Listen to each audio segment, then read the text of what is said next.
have a huge problem with learning either when to say it or, better yet, when not to say it at all. There are things that you just need to let it go. Even though you may have reason, you may be correct, but the wise thing to do is just not say it. Welcome back to Voice the Kingdom. I am your host, Natalia Teixeira. And finally, I'm putting a face to the voice. After a lot of debate and a lot of pushback, I took the feedback from friends and family and even first-time listeners, people that I don't know, where they understood and could sympathize with what I was going through, the struggle, but they wanted a face to the voice. And I didn't want to build this platform with my face. And I honestly believe that this platform is going to go way above and beyond me and have other people here and have other people running Voice the Kingdom, because it's not about my voice, right? It's about the kingdom. But I'm here. So episode 3, you guys get a video. You guys get a face. And this week, while praying and really leaning into the Holy Spirit and trying to seek guidance for how I should continue this work, I found myself copying Proverbs.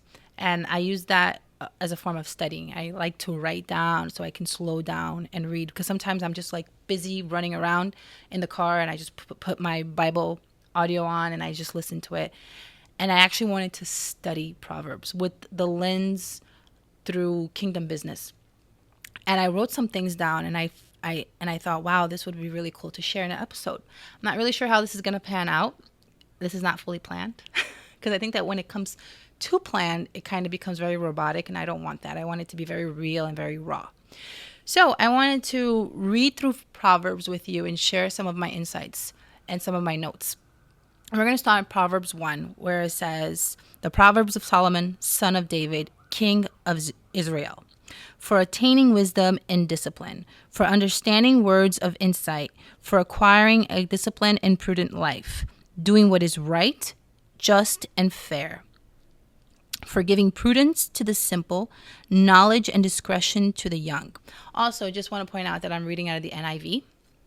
Okay, it's a much simpler scripture to understand, and I know that there's better versions or more complex versions out there, but this is the one that we're using right now. And I wanted to break down some definitions and actually some practical applications in terms of the situation I am going through now in terms of kingdom business. And I wrote down, what is prudence? So just so you know, this is me with my notes. I love I'm old school. Okay, I'm old school. I do have a Surface Pro where I like writing in it, but I actually like pen and paper. Okay, that's it. Whatever. Just take it. So, what is prudence? It's the ability to govern and discipline yourself by the use of reason and wisdom. It's about making careful, thoughtful decisions by weighing the consequences before acting. Now, let's put it into practical use. That means thinking before you speak or act, seeking wise counsel or guidance, anticipating outcomes and avoiding unnecessary risk, exercising self-control and patience. That's extremely strong. So take a moment if you need and rewind to actually write that down. Thinking before you speak or act. We don't do that. We are so fast to react to things that are thrown at us. Sometimes we find ourselves just putting out fire and just reacting, right? Seeking wise counsel or guidance. We live in such a fast-paced world.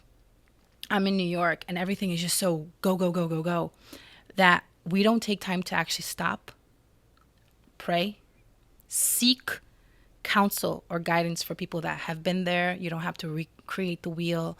You don't have to...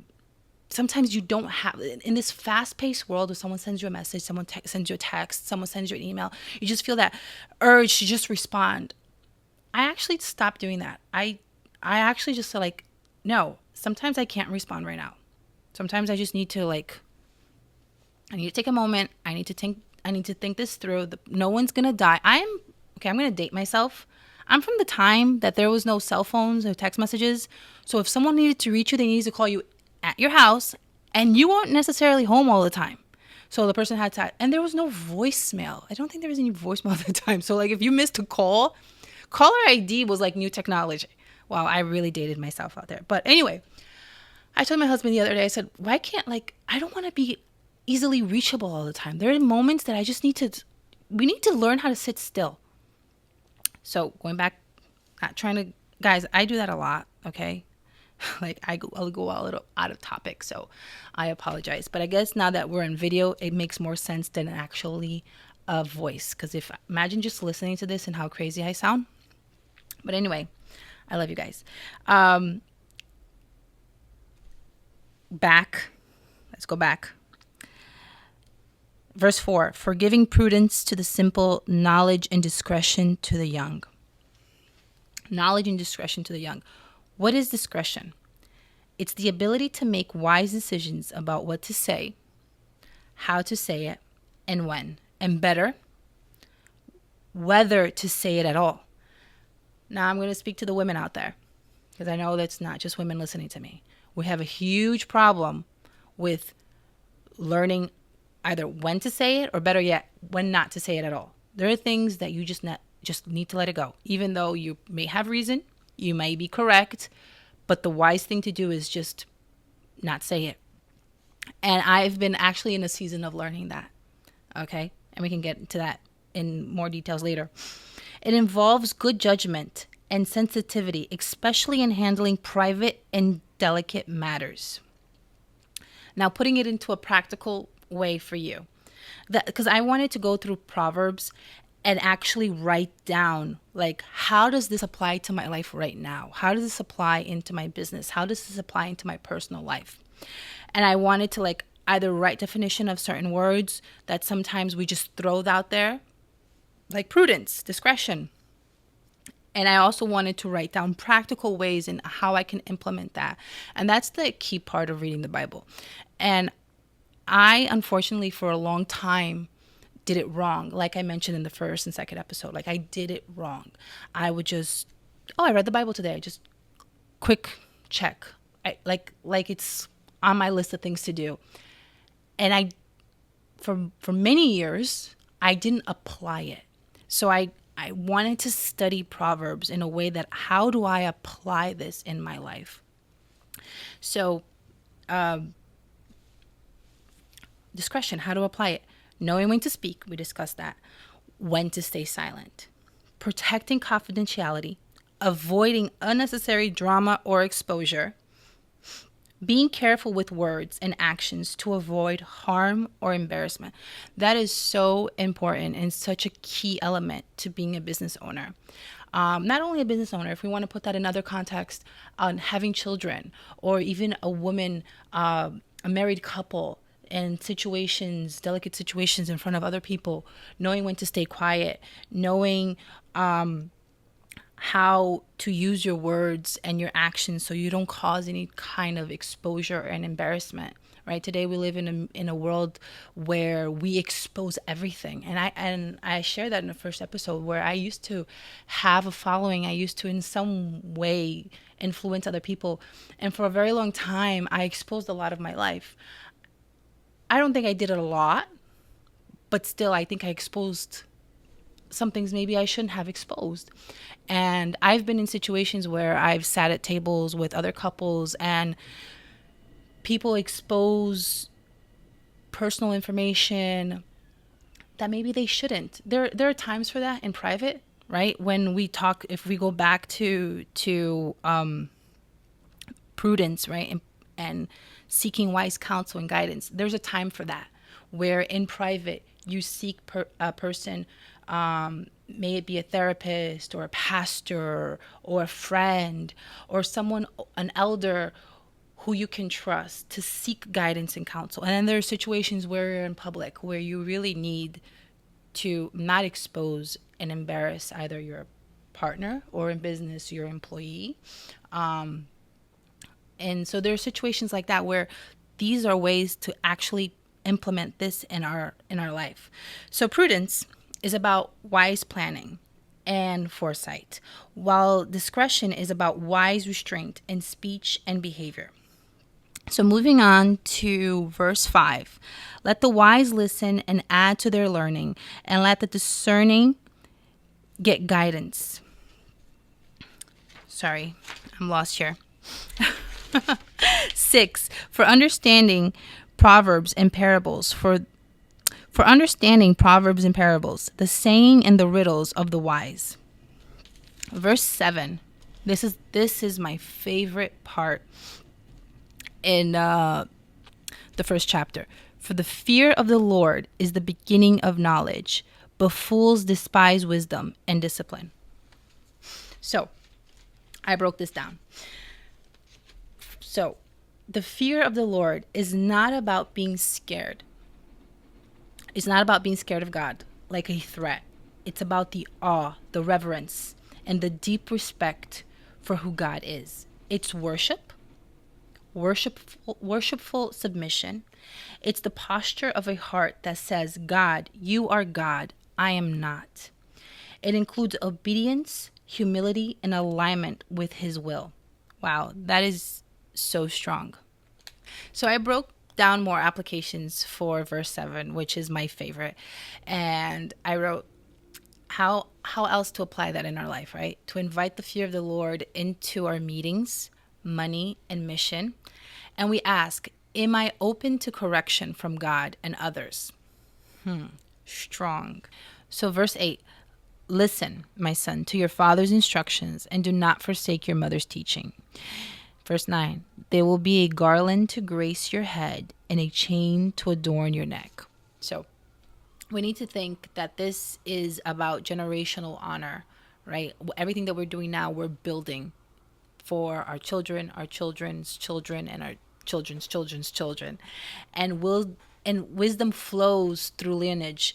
Instructions are passed down like crowns. And when I think of that, I think about my grandmother. She was, now that I'm thinking about it, actually, completely off script, it just came to me. My grandmother actually used to, so my grandmother is from Brazil, and she did not speak English, but she had amazing English vocabulary, written English vocabulary. So I'm literally just copying the Proverbs directly from the Bible onto my notebook, but she would literally copy it in English. So her Bible, I actually have some books. I would love to share a picture of that maybe on Instagram later. She would take an English book and she would rewrite it or copy it right above or beside it in Portuguese, or vice versa. She would take an English, Portuguese book and write it out in English. And now that I'm thinking about it, that's crazy. That's exactly what I'm doing, right?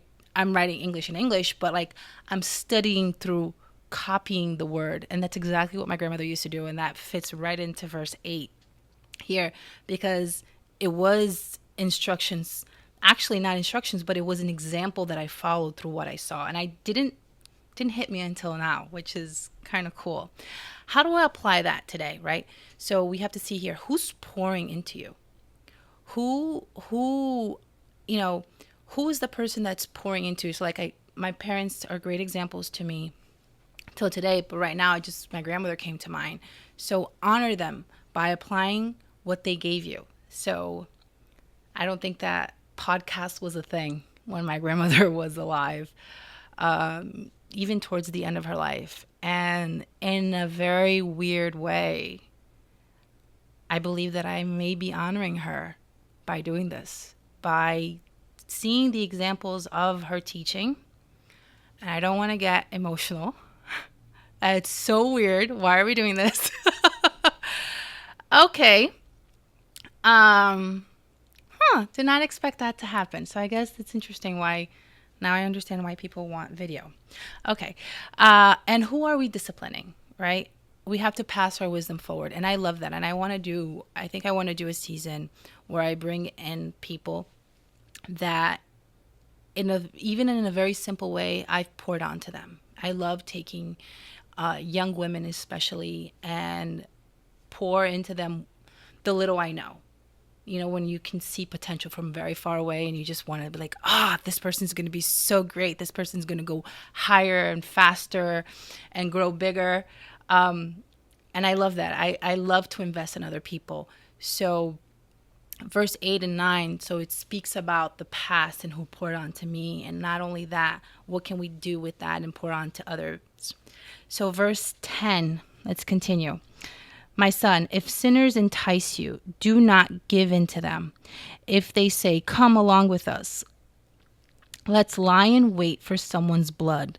Let's waylay for some harmless soul. Let's swallow them alive like the grave and whole, like those who go down into the pit. We will get all sorts of valuable things and fill our houses with plunder. Throw in your lots with us, and we will share a common pursuit. So the revelation about this is a direct warning. In terms of business, like I said, we can apply this in various ways in our lives, but I'm looking through the lens of business right now and building for the kingdom. In the lens of business, this is a direct warning against quick money and crooked strategy.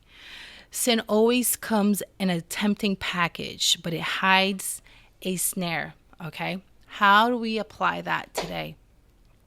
Be brutally honest if any area of my business is operating in compromise or gray zones. Don't envy shortcuts. God doesn't build legacy on lies.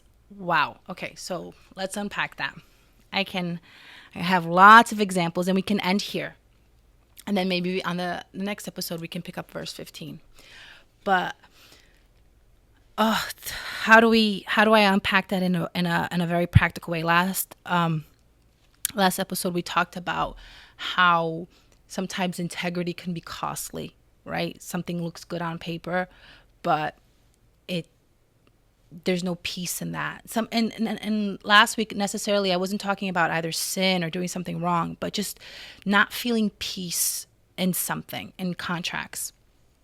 But this brings certain examples, and I'm speaking for the area that I am now, okay? I'm not speaking for other businesses or other areas, but in New York especially, it's very common where you can wet someone's hands to find a place at the table to bid, right? So the bidding game is not fair. So for you to sit at the table with a few contractors, to sit at the table to have a piece of that cake, you need to wet certain hands. So the bidding is skewed, and it's not fair for other people that are just tirelessly working and are not part of the game.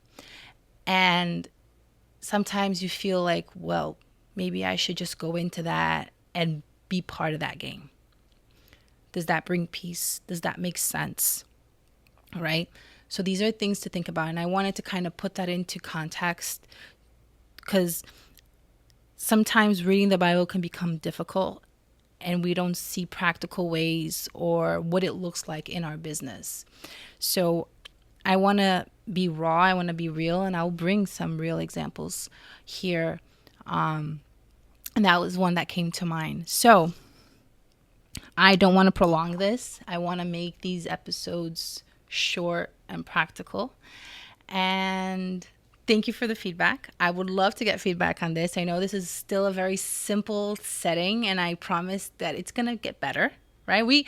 First episode, we had no microphone. Okay. Second episode, we had a microphone. Third episode, we have video. We have a better microphone. We have a scenery. Maybe next time we'll have a cuter space. I don't know. Anyway, stay tuned to the next episode, and God bless.